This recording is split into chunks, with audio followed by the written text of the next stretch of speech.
Hello, it is Timmesha Shockley here, and welcome back to my channel where I strive to teach, aspire, and shift. So before we jump into today's video, please subscribe, like, and hit the notification bell so you are notified every single time I upload a new video. So today's topic is going to be about, dun dun dun, drum roll please. Today's video is going to be about the importance of parents being on one accord. Okay? Now, you may be thinking we're two individuals, two different ways to doing things, two different ways of thinking. You're right. But it's so important that as parents, you guys focus on becoming one and looking at the same headspace, same mindset when it comes to your children. Now, does that mean that you're always going to agree on every little single thing? No, but it is so important that, especially around your kids, especially when dealing with bigger issues or bigger things regarding your kids, you guys are on a united front. So today I'm going to leave you with 3 tips, 3 things that you can do to practically make sure that you and your spouse, you and your partner, you and your boyfriend, whoever the case is, whomever the person is, make sure that you guys are on the same page when it comes to your children. And it is so important that we understand that our kids can tell, they can sense, they can shift when we are not on the same page, when there's a disagreement going on. So it's really important that as a parent or as even a teacher that you're mindful of this and that you strive to, kind of buffer that out so your kids don't feel that shift. I know for myself as a teacher, it's so important that even in the classroom that my assistants and I are on the same page. I have seen where, my students can tell like which teacher is, the one that's going to say no and which teacher's going to say, well, I don't see a problem with it. So it's so important that you guys are on the same page. This will allow for a smooth running home, and your kids will know that if you say no, your spouse is going to say no, or if mom says no, dad is going to say no as well. So it's not no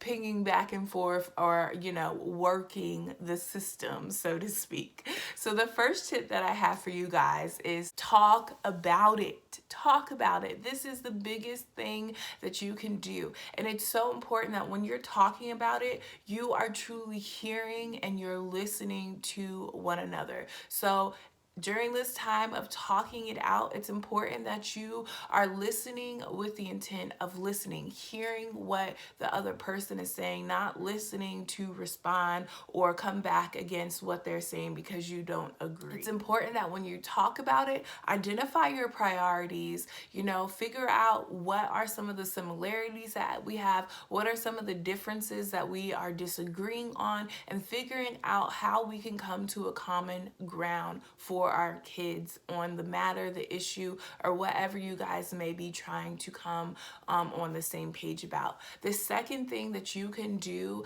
as you are trying to and striving to come on the same page while you are parenting, remember that how you show your respect for your significant other, that is how your children are going to do the same thing. So for example, growing up, if I seen my dad having a lack, mind you, let me put this little caveat, this is not the case in my home, but I'm just using it as an example. But if I saw my dad having lack of respect or treating my mom a certain type of way, I would think that's okay and I would do the same thing. Or if I see my mom doing the same thing, I would think that's okay, and it's not. So it's very important that even if you and your significant other are in disagreement or you're not agreeing on a particular matter, that you are still treating each other in a loving, respectful way. And like I said, this can even go into the classroom as teachers.